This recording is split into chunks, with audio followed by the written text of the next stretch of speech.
Los incas, los hijos del sol. Da inicio en el siglo VII al XVI, en el periodo posclásico, y concluye con la llegada del Pizarro.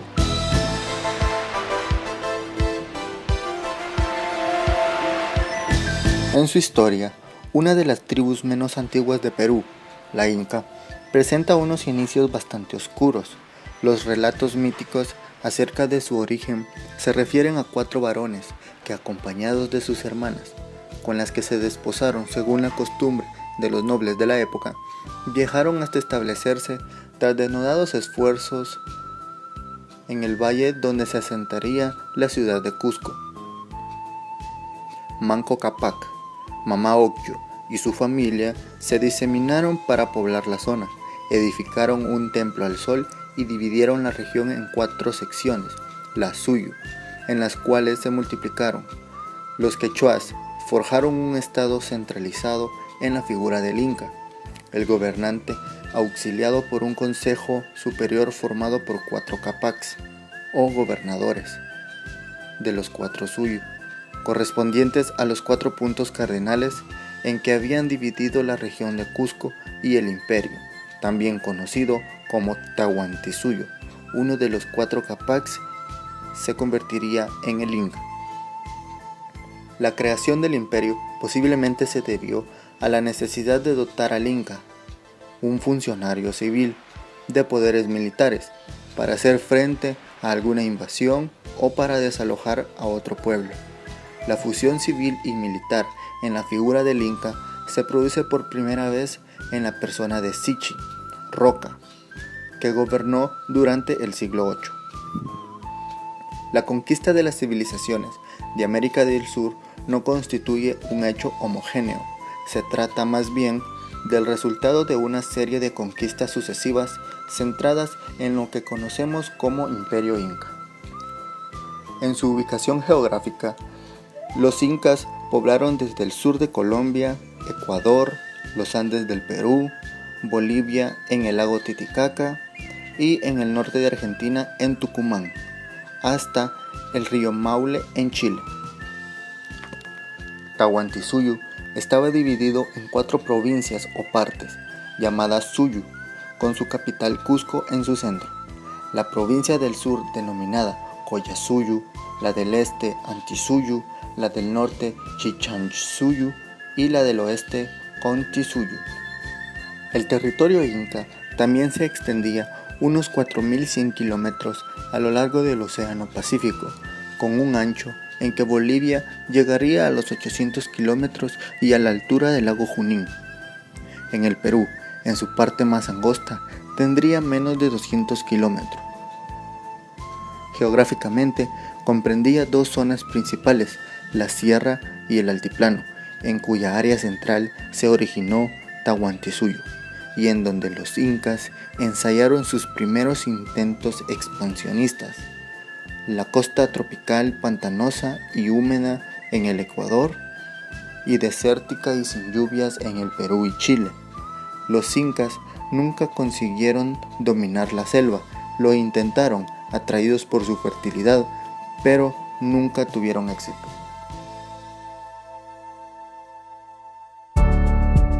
Era llamado de estado de Tahuantinsuyo, que estaba dividido en 4 provincias o partes llamadas Suyo, con su capital Cusco en su centro 1, la provincia del sur denominada Cuyasuyo, la del este Antissuyo, la del norte Chinchaysuyo y la del oeste Cuntinsuyo.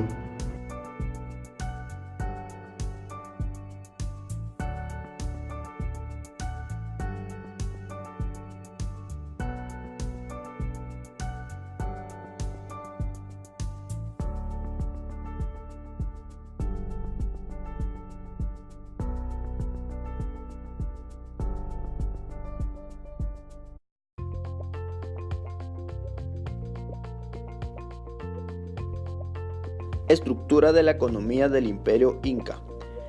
El comercio fue una empresa totalmente controlada por el Estado. Su economía se fundamentaba en la agricultura muy desarrollada por medio de una infraestructura de canales de riego y de terrazas. destinadas a aumentar la superficie de cultivo y la producción de alimentos como áperos de laranza. Los incas utilizaban azadas y palas. Conocían los fertilizantes naturales como el estiércol, el guano y el pescado podrido. Cultivaban principalmente la papa, que los europeos llamaron patata, el maíz, algunas especies de frijoles, la chirimoya y el tomate. El algodón les permitía fabricar delicadas prendas. La cabaña inca comprendía la alpaca, la llama, el guanaco y la vicuña. La llama servía como animal de transporte y aunque no soportaba mucha carga, se desenvolvía perfectamente por las alturas de las sierras. Los rebaños, al igual que la tierra, quedaban divididos entre los del estado y los de los templos y los del pueblo, cuyas lanas eran trabajadas por expertos tejedores y sus mejores obras entregadas al inca y a la nobleza. Por otra parte, de las tierras, las más fértiles y mejores situadas correspondían a los templos y a la nobleza, es decir, a la casta dirigente. Si bien la tierra cerical, al menos nominalmente, pertenecía al Inti, el sol, la deidad que los quechuas veneraban.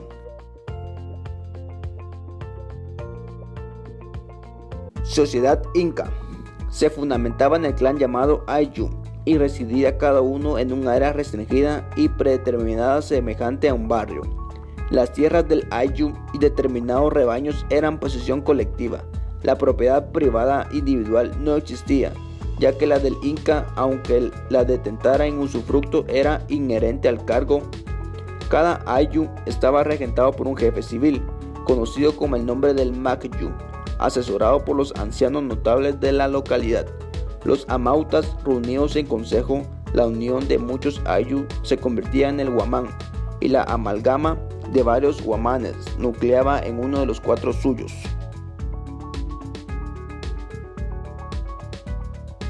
Religión politeístas.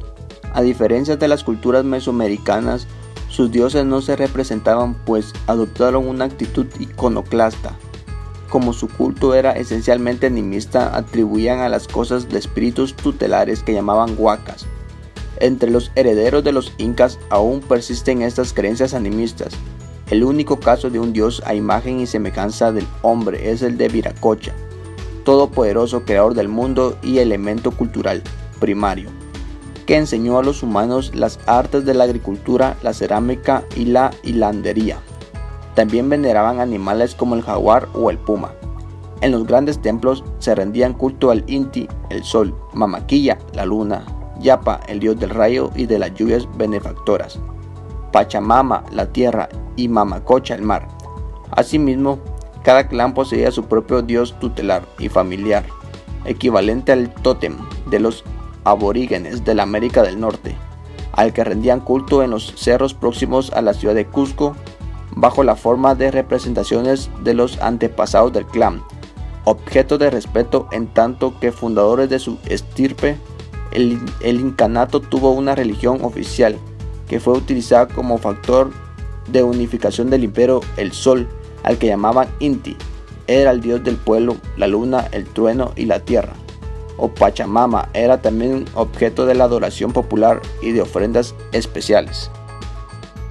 Organización política y costumbres. La monarquía teocrática se apoyaba en una oligarquía de carácter nobiliario sacerdotal, sostenida a su vez por un colectivismo agrícola de tipo popular. El inca solo podía desposarse con su hermana, la única persona de sangre suficientemente pura como para poder procrear con él, y a la que denominaban colla, de costumbres muy tolerantes entre los nobles y el inca, quien poseía un harén.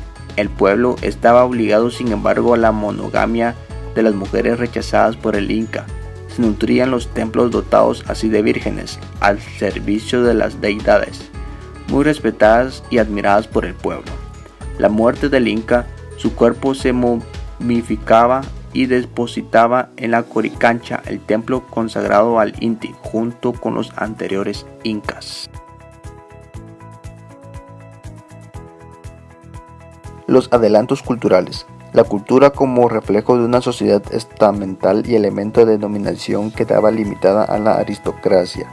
El pueblo cumplía la misión de trabajar y obedecer la ciencia inca, creó una especie de escritura por medio de nudos y cordones de distintos colores, los quipos, que surgieron como recurso mnemotécnico de la necesidad de controlar la política fiscal del Estado con sus subordinados y con los pueblos sometidos a cuyos impuestos aplicaban una estricta y eficaz contabilidad. Los nudos de los cordones representaban cifras, las inferiores unidades, las del medio decenas, las de las superiores centenas y millares. Con los colores se identificaban las materias. A desaparecer los guardianes de los quipos, su secreto se perdió.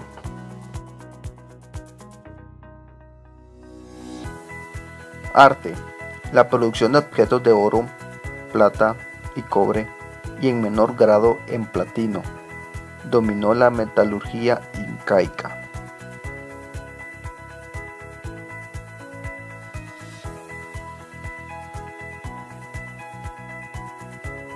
La cerámica se caracteriza por sus superficies pulidas, su fina decoración pictórica, el uso de los colores amarillo, negro, blanco, rojo y anaranjado.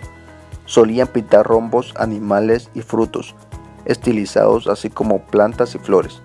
Predicción por los diseños geométricos, predominando los rombos, barras, círculos y triángulos.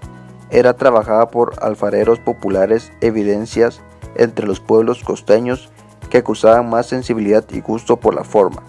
Las mujeres del altiplano aprendieron de los pueblos de la costa la excelente y diversificada técnica del tejido en algodón y en lana, llama o alpaca, en la que a su vez sobresalieron las vírgenes del sol. Se destacaron en esta artesanía que practicaron con eficiente especialización.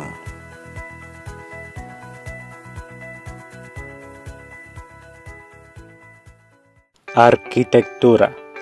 Se construyeron una importantísima red de caminos y carreteras, los cuales eran rectos siempre que la orografía lo permitía, salvo los desniveles del terreno mediante escaleras talladas en la roca. Se rigen puentes de madera o de materiales perecederos para superar las quebradas o los ríos caudalosos. Asimismo, se siembran árboles o setos a los costados de los caminos que atraviesan las zonas agrícolas. Se dota a las zonas áridas los canales de agua paralelos al camino para que puedan beber los caminantes y los ejércitos, así como sus bestias de carga. Como culminación se construyeron dos grandes carreteras, ambas en el sentido sur y norte. La arquitectura se expresaba en sólidos edificios, generalmente públicos. Levantaban muros con sillares tallados que encajaban al milímetro, como lo demuestran las murallas de Sacsayhuamán, algunas de ellas verdaderamente ciclópeas. Como ejemplo de templos quedan, entre otros, el Viracocha en la ciudad de Cancha o las ruinas del Coricancha, templo dedicado al sol, ciudad de Cusco. También destacan la fortaleza de Ollantaytambo o la increíble ciudadela de Machu Picchu, que está elevada sobre un filo a un risco de 2.500 metros sobre el nivel del mar. Utilizaron como material adobe, salvo para las construcciones domésticas. La techumbre era generalmente de paja y no llegaron a conseguir el arco de piedra. En ocasiones tapizaban las paredes de sus templos con planchas de oro. Descollaron también el tratamiento del medio ambiente como consumados arquitectos de jardines, capaces de aprovechar los desniveles y escarpes del terreno con un sentido no solo práctico, sino también estético, por lo que se adelantaron en muchos siglos a otras civilizaciones. Aporte. El aporte incaico resulta imposible de calibrar en todas sus dimensiones, a través de su lengua, sus carreteras, sus construcciones y su ejército. Extendió su modo de vivir, sus cánones y su organización hasta pueblos muy lejanos.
Avance tecnológico. Tal vez el mayor avance tecnológico de los pueblos andinos fue el desarrollo de técnicas de conservación de alimentos secos, de carne y vegetales, utilizando métodos de deshidratación que facilitaban en su transporte y almacenamiento. Estas técnicas eran complementadas con la construcción de silos para almacenar granos y tubérculos. En puntos estratégicos, por lo general junto a centros administrativos principales y en otros ubicadas en zonas densamente pobladas, en un esfuerzo de prever la inestabilidad de las cosechas.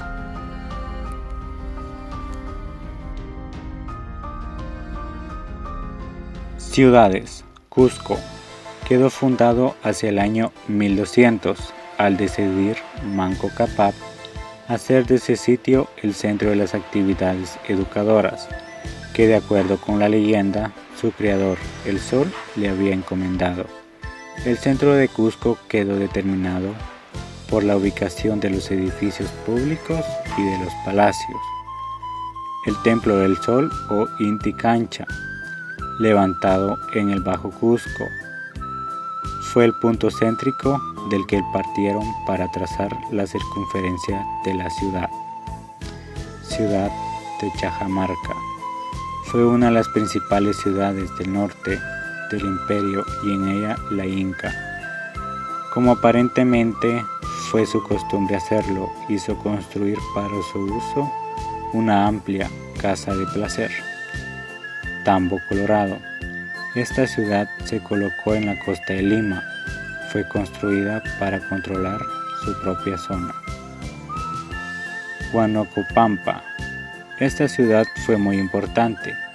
Fue el punto medio entre Cusco y Tomebamba. Tomebamba fue construida para tomar la conquista de los Carañes.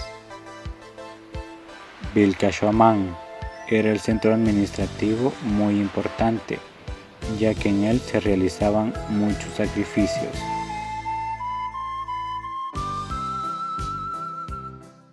Ciudadela de Machu Picchu, el más importante asentamiento del Imperio Inca, cuyo nombre significa Cerro Viejo, construido en los Andes.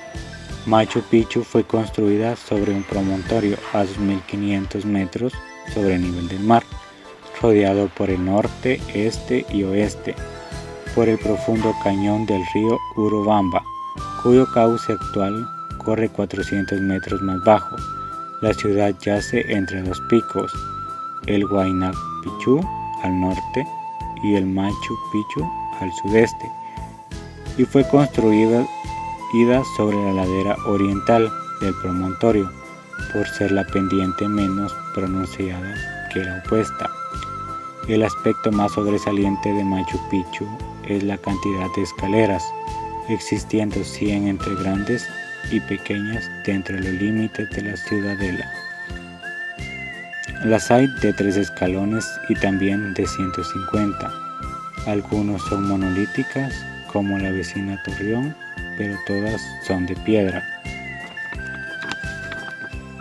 El espacio central de Machu Picchu era irregular, al punto que podría calificárselo como natural, cerrado al norte, este y al oeste, por elevaciones que fueron modificadas totalmente, mediante andenes. Solo tenía visuales prolongadas hacia el sudeste. Son varias las funciones que se le han atribuido a Machu Picchu. La de haber sido una fortaleza construida por orden de uno de los últimos incas para la defensa de Cusco, un refugio de los últimos reyes incas, un centro de enseñanza de los grupos dirigentes, una población agrícola, un centro religioso, la ciudad de los Amateus, o sea, de los reyes de Cusco. Machu Picchu fue ocupada en un tiempo de los incas y abandonada en los años posteriores a la desintegración de Tahuantinsuyo. Posteriormente quedó olvidada y era conocida por algunos agricultores indígenas de la región.